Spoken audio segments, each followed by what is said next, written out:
Pada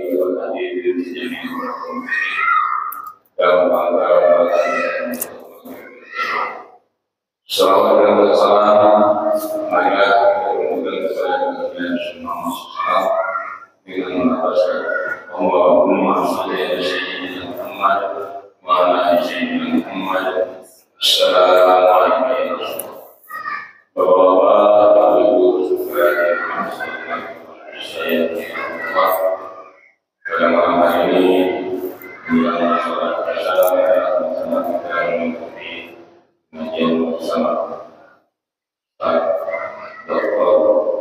Peneliti pada beliau berjalan.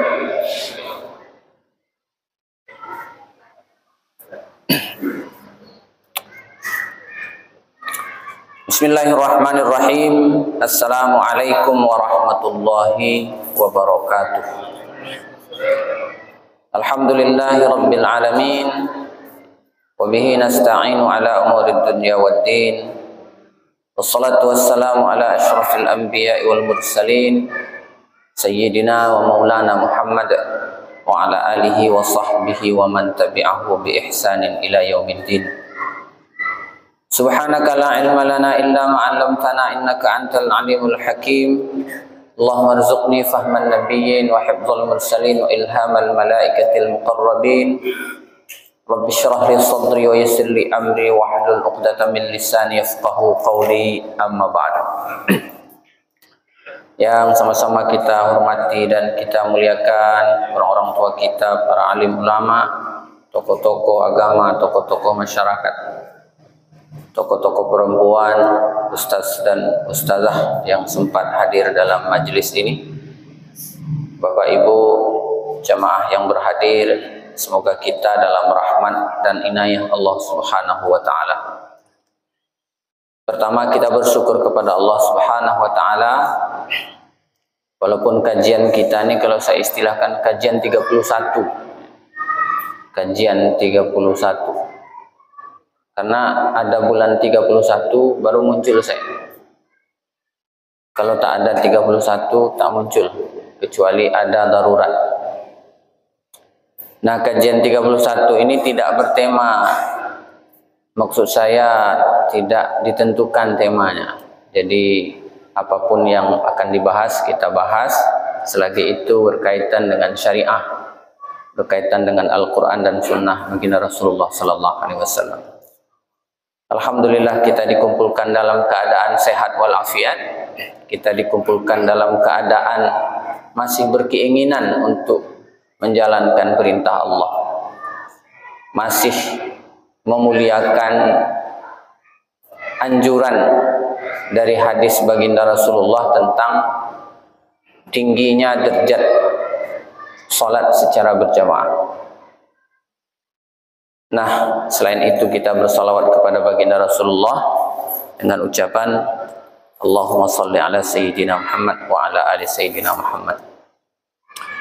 Pada kajian 31 bulan Mei ini saya sengaja mengangkat tema tabiat manusia. Kalau kita membaca Al-Quran,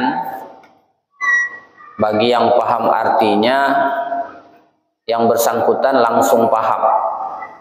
Tapi yang tak paham artinya tentu harus membaca lagi terjemahannya. Apa yang saya maksud? Surat yang kedua dari Al-Quran itu surat Al-Baqarah. Kalau kita membacanya, maka yang kita jumpai adalah Allah menjelaskan tentang kategori atau kelompok manusia. Kalau kita membuka surat Az-Zumar umpamanya, manusia itu hanya dibagi dua golongan. Pertama, golongan yang bertakwa. Yang kedua, golongan yang kafir. Cuma itu saja. A'udzubillahi minasyaitonirrajim. Wasiqal ladzina kafaru ila jahannama zumara. Kemudian ayat yang berikutnya, wasiqal ladzina taqaw rabbahum. Jadi ada kafir, ada orang-orang yang bertakwa. Awal surat Al-Baqarah juga menjelaskan itu dengan rinciannya. A'udzubillahi minasyaitonirrajim. Alif lam mim. Zalikal kitabu la raiba fihi hudan lil muttaqin. Kitab itu di dalamnya tidak ada satupun keraguan, dan kitab itu berfungsi sebagai petunjuk bagi orang-orang yang bertakwa. Jadi kalau kita tafsirkan secara umum, ayat itu memberikan satu pesan kepada kita bahwa memperhatikan tentang manusia itu sangat penting. Jadi ada orang lebih fokus kepada infrastruktur namanya. Orang lebih fokus kepada memperindah masjid. Kalau kita tengok ayat ini tidak. Allah ingin supaya kita mengutamakan manusia dan kemanusiaannya itu. Nah, pada Al-Baqarah ini sebenarnya ini pandangan tentang manusia dari sisi keagamaan. Maka Allah membagi 3. Pertama, al-muttaqin. Yang kedua, innal ladzina kafaru. Yang ketiga, golongan munafik. Jadi ini tabiat manusia di dalam surat Al-Baqarah. Jadi tak ada yang lebih dari itu. Dalam Al-Baqarah itu dibagi 3. Al-muttaqin, al-kafirin, kalau tidak kita bahasakan. Yang ketiga, al-munafikin. 3 inilah manusia yang menguasai dunia. Ada manusia yang bertakwa. Kalau kita ambil pada masa baginda Rasulullah sallallahu alaihi wasallam umpamanya, itu penguasa sebuah negara atau penguasa negeri adalah orang-orang yang bertakwa. Bagaimana? Ketika pada masa Nabi, tentu nilai ketakwaan Nabi tak ada yang bisa mengukur. Ketika pada masa sahabat, tentu sedikitlah turunnya, mungkin pasti berbeda kualitasnya dengan baginda Rasulullah sallallahu alaihi wasallam. Ketika pada masa Bani Umayyah sudah menurun lagi. Karena pada masa itu jarak antara penguasa dengan rakyat sudah diberikan ruang. Kalau pada masa Umar bin Khattab umpamanya, pada masa Abu Bakar Siddiq, itu tidak ada ruang. Rakyat dengan penguasa sama. Kepala negara dengan masyarakat banyak sama. Belum ada yang namanya istana. Bahkan kalau kita membaca sejarah, Umar bin Khattab radhiyallahu anhu itu tidak punya istana. Dia hanya punya masjid. Begitu juga pada masa Abu Bakar Siddiq, pada masa Utsman bin Affan. Utsman bin Affan itu pernah satu ketika melihat Umar bin Khattab itu menyelamatkan sapi, ya, menyelamatkan sapi di saat badai tiba. Bukan manusia lagi yang dipikirkan oleh Umar bin Khattab, binatang. Sapi itu diselamatkan, ditengok oleh Utsman bin Affan. Apa kata Utsman bin Affan? Ya Allah, kalaulah nanti meninggal Umar bin Khattab, siapakah yang bisa menggantikan pemimpin seperti dia? Jangankan manusia, katanya, sapi yang pontang-panting itu dia selamatkan. Nah, begitulah kelas kepemimpinan, dan tidak berjarak dengan masyarakat, tidak ada jaraknya, bergaul bersama. Nah, sampai pada masa terakhir khalifah, yaitu Khalifah Ali bin Abi Thalib karamallahu wajhah, terjadi berbagai macam masalah politik yang kemudian menjadi salah satu sebab pecahnya pemahaman, ya. Lahirlah sekte gitu. Sekte itu pemahaman lah.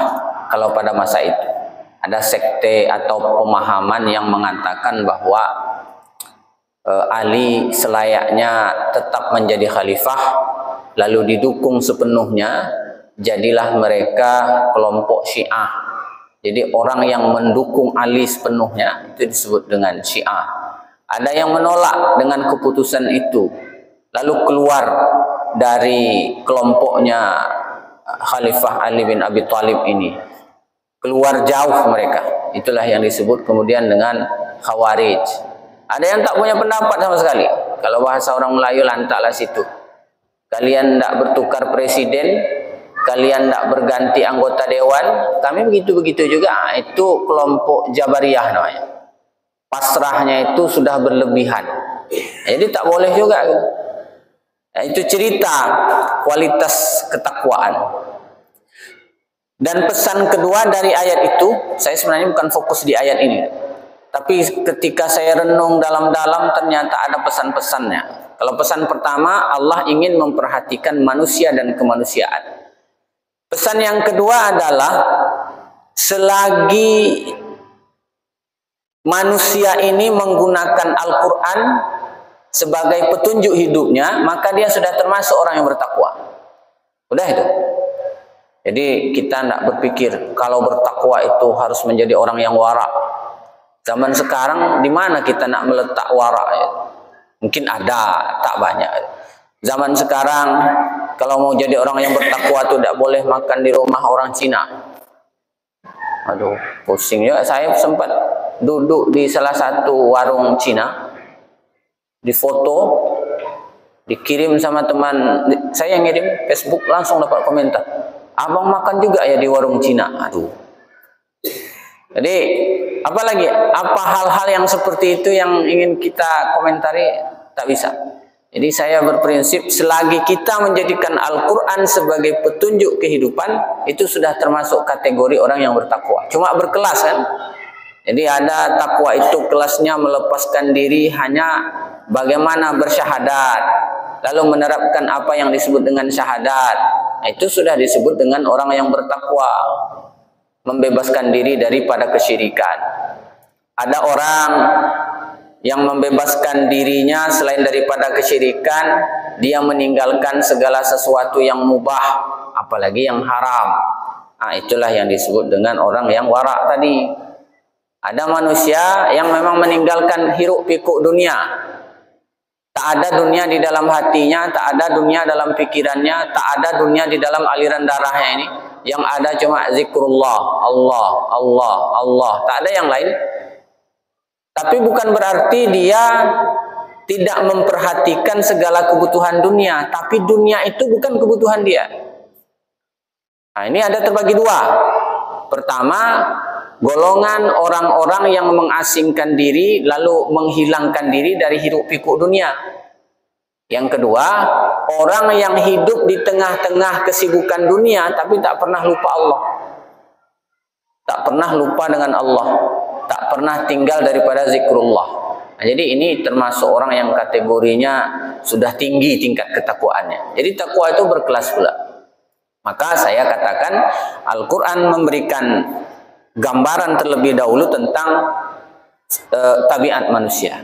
Ada tabiat bertakwa, ada tabiat kafir, ada tabiat munafik. Nah, itu kalau dipandang dari sisi agama. Jadi manusia kalau ditengok dari sisi agama, kalau bahasa umumnya dari segi spiritualitas namanya. Kalau bahasa agamanya selain istilah agama, dari segi rohani. Nah, jadi ada manusia dari sisi rohani, dia bertakwa, ada yang kafir, ada yang munafik. Kalau kita tengok dari segi mental kerakusan, kan manusia ada lagi. Dulu saya punya apa namanya, tempat penegaknya hilang, balik ini baru nak dibeli, tak teringat lah nak beli ni. Nah, jadi kalau ditengok dari segi kerakusan manusia, ada yang rakus, ada yang bakhil, ada yang tamak, dan lain-lain. Kalau dilihat dari sisi kepemimpinan, manusia itu ada yang zalim, ada yang adil. Semuanya Allah berikan contoh. Tidak ada yang tidak Allah berikan contoh. Di masa lalu semuanya contoh, tak ada masa akan datang. Adakah cerita tentang pemimpin yang sukses di masa akan datang? Tak ada. Adakah cerita tentang pemimpin yang zalim di masa yang akan datang? Tak ada. Yang contoh itu di belakang. Yang contoh itu sebelum kita hidup. Yang contoh itu sebelum kita lahir. Yang contoh itu sebelum kita ada. Itulah Nabi kan. Laqad kana lakum fi Rasulillahi uswatun hasanah. Jadi contoh pasti hadirnya di masa lalu. Nabi sukses, bahkan memimpin seluruh sisi kehidupan Nabi. Maka Nabi itu menjadi uswatun hasanah karena sukses memimpin seluruh kehidupan. Waktu kecil terselamatkan dari segala macam bentuk kerusakan moral. Jadi kalau kita membaca Ar-Raqiqul Makhtum yang ditulis oleh Syafiur Rahman Al-Mubarakfuri itu, Nabi itu tidak pernah tersentuh oleh persoalan-persoalan syirik, tidak pernah tersentuh oleh persoalan-persoalan yang berkaitan dengan kenakalan remaja. Pernah satu malam dia diajak kawannya untuk nonton musik di masa itu, tapi dalam perjalanan Nabi itu ditidurkan oleh Allah. Akhirnya dia terselamatkan. Saya membacanya di dalam kitab itu yang sudah diterjemahkan ke dalam bahasa kita. Judulnya Sirah Nabawiyah kalau bahasa Indonesia. Kalau intinya adalah Ar-Raqiqul Makhtum. Nah, Nabi sukses dalam segala sisi kehidupan, sehingga disebut dengan uswatun hasanah. Uswatun hasanah yang disebut lagi adalah Nabi Ibrahim. Karena Nabi Ibrahim sukses juga di dalam seluruh kehidupannya. Adakah Nabi yang Allah berikan contoh tidak sukses? Tapi sebagai iktibar bagi kita, ada. Nabi Isa, Nabi yang pengikutnya tidak banyak. Yang lebih menyedihkan lagi dalam tanda petik ya, ini kan iktibar, kehendak atau takdir Allah. Nabi Isa tidak punya istri, tidak punya keturunan. Nabi Isa punya ibu, tidak punya ayah. Apakah itu bagian ketidaksuksesan? Tentu itu kehendak Allah. Adakah nabi lain yang tidak sukses? Ada. Namanya Nabi Nuh. Punya anak berapa? 3 apa 4. Tapi satu anaknya tidak patuh kepadanya, yang bernama Kan'an. Apakah itu bentuk ketidaksuksesan? Itulah iktibar. Artinya Allah memberi contoh di masa lalu. Kita tinggal meniru aja. Hari ini tinggal meniru aja. Kalau ibarat saya kuliah, kata orang susah. Kata orang susah kuliah S1, S2, S3. Bagi saya satu aja. Tak ada yang susah. Kenapa saya bilang tidak susah Bapak dan Ibu? Karena semua ilmu untuk dituliskan itu sudah ada. Tidak ada yang kita menemukan tentang hal-hal baru. Tidak ada. Cobalah buka kitab, segala macam kitab buka. Orang bilang masalah sperma, orang bilang masalah bayi tabung, orang bilang masalah transplantasi ginjal, transplantasi hati. Semuanya sudah ada di masa lalu. Cuma caranya berbeda-beda. Dulu manual, sekarang otomatis. Dulu orang pakai belah-belah, sekarang orang pakai laser. Jadi ilmu pengetahuan itu mempercepat kita. Maka bagi saya tak ada yang susah. Nah, sekarang ada buka S2 di Unisi, Fakultas Hukum. Mana yang berminat untuk kuliah? Digratiskan. SPP 7 juta per semester itu digratiskan. Selama 4 semester. Jadi 7 kali 4. 28. Ya kan dah? 4 kali 7 28 juta digratiskan. Entah ramai minatnya, entah tidak, saya belum tahu sekarang. Jadi bapak-bapak yang punya anak yang mau kuliah S2 di magister hukumnya, silakan datang ke Universitas Islam Indragiri. Tapi SPP-nya aja yang digratiskan. Kalau mau ujian tengah semester bayar. Mau ujian akhir semester bayar, tapi kan tak besar-besar, tak sampai 7 juta. Nah, jadi itu sebagai salah satu motivasi untuk mencerdaskan manusia seperti yang diperintahkan secara tidak langsung oleh Allah. Kenapa tiba-tiba Allah menceritakan tentang sifat manusia pada surah Al-Baqarah, pada ayat-ayat bagian pertama, bagian kedua dan selanjutnya? Itu tandanya manusia ini perlu diutamakan dalam kehidupan ini, manusia itu dan isi kemanusiaan itu. Nah, kalau kita melihat lagi di dalam surat-surat yang lain, itu lain lagi cara Allah memberikan penjelasan. Saya baca jam 6.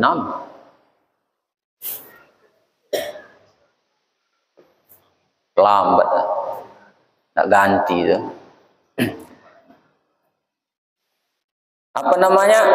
Di dalam surat Al-Fajr. Lain lagi cara Allah menjelaskan manusia. Kalau ini bicara tentang kualitas terima kasihnya. Terima kasihnya kepada Allah. Dengan Allah tahu. Sembahyang tahu. Puasa paham.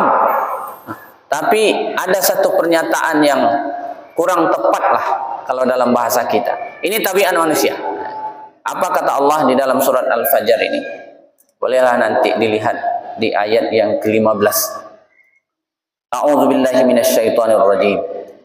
Fa'ammal insanu idza mabtalahu rabbuhu fa'akramahu wa na'amahu fayaqulu rabbi akraman. Wa amma idza mabtalahu faqadara alaihi rizqahu fayaqulu rabbi ahanan. Nah, ini kita entah sampai entah tidak terjebak ke dalam pemikiran seperti ini. Apa Pak Ustadz? Tunggulah dulu, ini saya bacakan artinya. Kalau yang tadi pondok pesantren dia langsung paham. Maka sekarang setelah kami telusuri, bapak-bapak sekarang, orang tua sekarang, tingkat menyekolahkan anaknya ke pondok pesantren luar biasa tinggi. Mungkin supaya bisa menerjemahkan ayat ini. Apa kata Allah? Fa'ammal insanu idza mabtalahu rabbuhu. Adapun manusia apabila Tuhannya mengujinya. Ini yang pertama, Tuhannya mengujinya. Ibtalahu, menguji. Bagaimana cara Allah menguji manusia yang kelas ini nih? Fa'akramahu, di mana Allah memuliakannya. Fa'akramahu, dalam pikiran dia Allah memuliakannya. Satu. Yang kedua, wa na'amahu, Allah memberikan kesenangan kepadanya. Jadi ada manusia ketika diuji dengan kemuliaan dan kesenangan, nah, itu bahasa mudahnya. Jadi hidup kita kan mulia, senang, nah, udah senanglah kita. Lalu kita berkesimpulan, saya mengatakan kita supaya kita merasakan semuanya apa yang diinginkan oleh Allah. Ada manusia ketika diuji oleh Allah dengan kemuliaan dan kesenangan, apa kata dia? Fayaqulu rabbi akraman. Maka manusia itu berkata, apa katanya? Tuhanku telah memuliakanku. Tuhanku telah memuliakanku. Kata kemuliaan itu Allah berikan melalui orang lain. Orang memujinya, orang datang memuliakannya, orang datang mencium tangannya, orang datang menghormatinya. Nah, itu kemuliaan-kemuliaan yang tanpa disadari bisa menjebak manusia itu sendiri. Jadi saya Bapak Ibu suka memperhatikan karakter anak pondok yang keluar dari berbagai daerah. Saya anak pondok keluaran dari alumni Sumbar. Ada kawan anak pondok keluar dari alumni Jawa. Ada nanti anak pondok yang keluaran alumni Kalimantan. Nah, itu ketika berhadapan dengan kita berbeda-beda. Berbeda-beda. Ada yang anak pondok keluarannya Kalimantan berjumpa dengan kita biasa aja. Tapi ketika berjumpa dengan guru yang lain, itu luar biasa. Ada itu. Dan saya jumpai. Saya basisnya tarbiyah Islamiyah. Ini salah satu senior saya ada di sini. Tidak kelihatan. Bapak Haji Muhammad Fauzan. Nah, beliau juga dari tarbiyah Islamiyah Sumbar. Itu kalau kami tradisinya di pondok itu, mohon maaf. Ini saya sekedar menyampaikan saya. Tidak ada yang namanya tradisi cium tangan. Cuek aja kayaknya. Tapi jangan sekali-kali di Kalimantan tak dicium tangannya. Andalah tak tahu saya. Sama juga dengan Jawa. Tidak ada tradisi. Sampai ke sini saya harus menyesuaikan diri. Jumpa dengan senior cium tangan. Jumpa dengan ustadz cium tangan. Jumpa dengan guru sepuh cium tangan. Jadi ini bisa menjebak. Setan itu kan, kalau saya dokter, setan juga dokter. Kalau saya profesor, setan juga profesor. Jadi beribadah mempertahankan diri yang begini ini memang wajib hati-hati. Ada orang tiba-tiba datang ke saya. Pak Ustadz, iya Pak. Menangis saya Pak Ustadz. Dengan menangis dia ngasih tahu ke saya. Kenapa Pak? Mendengar Pak Ustadz baca ayat Quran, Pak Ustadz menangis. Pak, kalau nak ngomong yang begini jangan di depan saya Pak. Saya takut Pak. Langsung saya pergi. Langsung saya pergi. Ngeri saya. Nah, ini kemuliaan-kemuliaan seperti ini bisa menjebak kita. Bisa menjebak kita sampai kepada merasakan nanti bahwa oh, Allah memuliakan saya. Dan itu yang pernah diceritakan oleh A'agim ketika dia masuk ke satu tempat yang waktu itu dia mengisi kajian. Dia lagi pakai helm, terlambat datangnya. Security itu tak kenal sama dia. Dalam pikiran dia, masa saya sekelas A'agim, Abdullah Gimnastiar katanya. Dia sendiri yang cerita. Tidak kenal dia, kurang ngajar betul dia. Akhirnya dia menyadari bahwa yang begitu bisa menjebak. Nah, di sini Allah ingin menyampaikan begitu. Ada orang ketika Allah uji dengan kesenangan, ketika Allah uji dengan kemuliaan, lalu dia mengatakan, Allah sedang memuliakan saya. Allah sedang memberikan segala macam fasilitas kehidupan buat saya. Itu katanya. Memanglah barang nih. Inilah kalau tidak buku nih.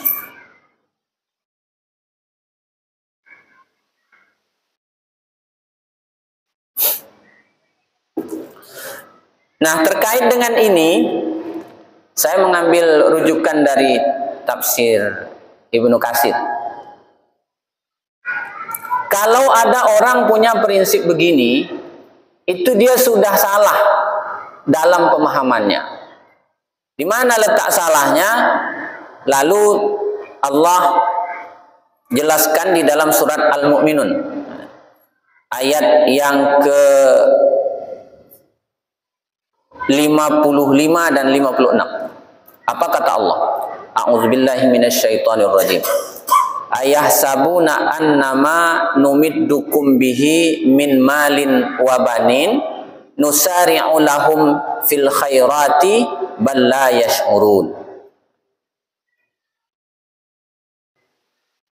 Apakah mereka mengira? Ini ada manusia mengira. Apakah mereka mengira bahwa harta dan anak-anak yang kami berikan kepada mereka itu berarti bahwa kami bersegera memberikan kebaikan-kebaikan kepada mereka? Itu pertanyaan Allah. Jadi kalau ada orang yang mendapatkan kemuliaan, orang yang mendapatkan kesenangan, mulia dengan anaknya, mulia dengan kesenangannya, Allah bertanya, apakah mereka mengira bahwa harta dan anak-anak yang kami berikan kepada mereka itu berarti bahwa kami segera memberikan kebaikan-kebaikan kepada mereka? Apakah begitu perkiraannya manusia? Apa kata Allah? Tidak. Sebenarnya mereka tidak sadar. Tidak sadar. Tidak sadar.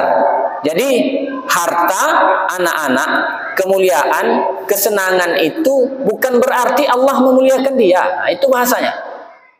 Janganlah sampai kita terjebak. Maka ada kajian istidraj kan? Allah ulur terus dengan segala macam bentuk kenikmatan, kemuliaan, orang senang sama dia. Tiba-tiba tak jadi lagi kepala dinas. Tak ada lagi orang dekatnya. Umpamanya, kalau itu kepala dinas. Kalau ada jangan pula tersinggung. Kalaupun ada mantan jangan pula tersinggung. Nah jadi tidak pasti, tidak wajib orang yang banyak harta itu Allah muliakan. Dan tidak wajib pula orang tidak punya harta itu Allah hinakan. Tidak wajib orang yang punya banyak anak itu adalah kemuliaan lalu orang itu disegerakan untuk kebaikan. Tidak. Betapa sulitnya hidup hari ini. Dengan banyak anak, susah nggak sekolah. Apalagi kalau diketahui bapaknya orang kaya, bapaknya para pejabat, masuk ke kampus-kampus ternama hari ini kan, coba tengok. UKT. Uang kuliah tunggal. Masalah sekarang. Jadi masalah se-Indonesia. Yang buat masalah itu dalam tanda petik, salah satunya adalah orang Indragiri Hilir sampai ke pusat sana. UKT. Uang kuliah tunggal. Jadi sekarang Bapak dan Ibu sudah terbalik. Dulu kampus swasta yang mahal. Sekarang kampus negeri. Pindahlah ke swasta. Tinggalkan negeri. Karena sudah BLU. Badan Layanan Umum. Badan Layanan Umum. Jadi ada yang cerita sama saya, Pak, itu yang kuliah di Unis itu orang kaya, tapi dia dapat KIP, Kartu Indonesia Pintar. Dapat KIP dia, Pak. Tahu lah Pak, kasih tahu ke saya. Enggak boleh lah Pak. Jadi ada yang menggunakan fasilitas miskin padahal dia kaya. Nah, ini per 1 Juni yang punya gas 3 kilo katanya bawa KTP kalau nak ngisi gas. Jadi semakin aneh saja kondisi kita hari ini. Tapi itu kembali kita kepada bahwa yang punya harta banyak, yang punya anak banyak, bukan berarti kami menyegerakan mereka kepada kebaikan. Tapi mereka yang tidak sadar, kata Allah Subhanahu wa Ta'ala. Maka prinsip ini yang perlu kita tanamkan, jangan sampai kita terjebak. Ketika kita merasa diri paling taat, itu kan biasa terjebak begitu kan? Harus hati-hati betul. Ketika kita mendapatkan segala macam bentuk kesenangan dalam hidup ini, itu pun harus kita perhatikan betul. Kesenangan yang kita dapatkan itu apa? Pada prinsipnya adalah ujian, bukan kemuliaan. Nah, itu yang kata Ibnu Katsir, jangan sampai kita mengubah prinsip ayat. Mengubah apa yang disampaikan oleh Allah. Allah mengatakan mulia atau tak mulia, kemuliaan dan kesenangan itu adalah ujian. Jangan kita ubah. Di ayat ini kan itu manusia mengubah. Fa ammal insanu idza mabtalahu rabbuhu fa akramahu wa na'amahu fa yaqulu rabbi akraman. Adapun manusia ketika Allah berikan ujian kepadanya, Allah muliakan dia, Allah senangkan dia, lalu dia berkesimpulan, Allah memuliakanku. Nah, kalau ada manusia yang seperti ini, kalau nanti ditarik nikmat darinya, masuk pada ayat berikutnya. Wa ammal insanu idza mabtalahu fa qadara alaihi rizqahu fayaqulu rabbi ahanan. Adapun manusia apabila diuji dia, ditakar rezekinya, yang biasanya mendapatkan banyak, ditakar rezekinya. faqadara alaihi rizqahu fayaqulu rabbi ahanan. Tuhan sudah menghinaku. Nah, ini jangan sampai terjebak. Kaya miskin, susah senang adalah ujian dari Allah Subhanahu wa taala. Lalu apa yang sebenarnya yang ingin Allah sampaikan? Mana jam nih? Saya kadang-kadang jam berapa masuk waktu? Hah? 3 menit. Nanti Bapak bisa lanjutkan baca. Kalla balla tukrimunal yatim. Pada prinsipnya kata Allah ini, sekali-kali tidak seperti demikian. Maknanya kalau kau dapat kemuliaan, kalau kau dapat kesenangan lalu Allah memuliakanmu, atau kau dibatasi rezekimu lalu kau anggap Allah menghinakanmu, tidak seperti itu. Yang sesungguhnya terjadi itu adalah balla tukrimunal yatim. Satu, bahwa engkau sebenarnya tidak memuliakan anak yatim. Saya bacakan teks-teks ayatnya. Satu. Yang kedua, wala tahadduna ala ta'amil miskin, bahwa engkau tidak saling mengajak untuk memberi makan fakir miskin. Nah itulah, karena kekayaan yang dia punya, duit tak dia turunkan. Yang ketiga, wa ta'kuluna turasa aklal lamma, kamu memakan harta warisan dengan cara mencampur adukkan yang halal dengan yang haram. Harta warisan. Bagaimana yang halal dan yang haram? Itu kaji dalam ilmu waris. Salah satu hadis yang mengatakan yang perlu dipercepat untuk dibagi apa? Harta warisan. Kalau kecil orang awak, harta warisan. Yang kedua anak gadis. Yang ketiga, lupa boh. Harta warisan wajib segera diberikan kepada yang berhak menerimanya. Ini kadang-kadang kalau anak mati bapak, tunggulah dulu nantilah, kata yang paling tua. Mama tak punya fungsi, akhirnya harta itu dibesarkan. Kalau kambing dibesarkan, punya anak, punya cucu, punya cicit. Akhirnya apa kata Allah? Wa ta'kuluna turasa aklal lamma. Kau kaya itu dengan harta warisan yang kau dapatkan, tapi kau campurkan mana yang halal dan mana yang haram dalam harta warisan itu. Kalau saya selalu mengingatkan, Bapak kalau sudah meninggal keluarga, bagi harta warisan itu secara Islam. Bagi dulu. Setelah membagi itu ya terserah. Selesaikan secara Al-Quran dulu, secara syariat dulu. Setelah meninggal itu langsunglah dibagikan. Nah, lalu nak bikin kesepakatan baru, itu terserah. Itu urusan kita. Ini sudah bertahun-tahun mati orang tuanya. Tahun berikutnya mati pula yang lain. Akhirnya harta itu berlimpit-limpit ya. Harta warisan yang seharusnya dibagikan kepada yang mati tadi, yang meninggal tadi, tak dapat lagi sama dia. Kita lagi yang ngambil. Jadi wa ta'kuluna turasa aklal lama, kau kaya bukan dengan cara yang halal, tapi kau kaya dengan memakan harta warisan yang engkau campur adukkan dengan yang halal dan yang haram. Itu Allah mengingatkan. Apalagi? Wa tuhibbunal mala hubban jamma, dan kamu mencintai harta benda dengan kecintaan yang terlalu berlebihan. Nah, sebenarnya Allah ingin menegaskan watak manusia yang di belakang ini, Jadi, fa ammal insanu idza mabtalahu rabbuhu fa akramahu wa na'amahu fa yaqulu rabbi akraman wa amma idza mabtalahu faqadara alaihi rizqahu fa yaqulu rabbi ahanan. Allah ingin jelaskan pada kalimat-kalimat berikutnya. Jadi bahwa kemuliaan yang kita miliki jangan-jangan hanya sebagai casingnya saja. Sementara kita tak mau mengeluarkan hal-hal yang wajib seperti zakat wajib. Jangan cari-cari alasan. Pak Ustadz, saya kan sudah berzakat di sini. Boleh, tak ada masalah. Nah, tapi dengan berzakatnya Bapak kemana-mana, itu kan tidak memberikan dampak yang produktif lah bahasanya. Yang produktif untuk ditindaklanjuti. Zakat tak mau. Bahkan ada yang mohon maaf berzakat ke gurunya di kampung sebelah. Kok saya tahu ada yang cerita, entah cerita itu betul atau tidak. Dan penghasilan miliaran. penghasilan miliar, berzakat tidak di tempat dia mendapatkan hasil. Nah, itu yang tidak dibolehkan. Jadi yang afdal itu berzakat di mana kau mendapat, di situ kau berzakat. Logikanya begitu. Karena dengan zakat itu akan menumbuh kembangkan segala macam bentuk kegiatan kehidupan orang-orang yang berhak menerima zakat di situ. Orang yang berhak menerima zakat itu kajiannya kan cuma 4 yang prioritas.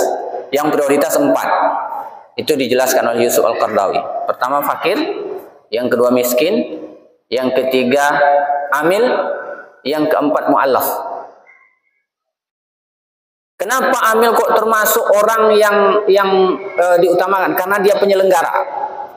Walaupun dia kaya, dia tetap mendapatkan karena dia yang mengatur segala macam lalu lintas distribusi keuangannya. Nah, yang 4 itu tidak prioritas. Cuma kalau mendapat jangan diubah. Contohnya gharimin, bukan garin ya, gharimin, orang yang berhutang. Ketika dia menerima zakat, zakatnya untuk bayar hutang, jangan beli handphone. Kalau si fakir, si miskin, terserah dia. Dia dapat duit mau dia makan, dia dapat duit mau dia simpan, dia dapat duit mau dia belanjakan, mau tidak, itu urusan dia. Tapi ketika si gharimin, maka dia harus membayarkan hutang dengan duitnya itu. Maka anak-anak kampus kita itu dapat zakat.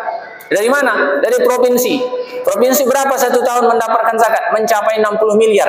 Pakai apa mendapatkan itu? Pakai payroll system. 60 miliar satu tahun.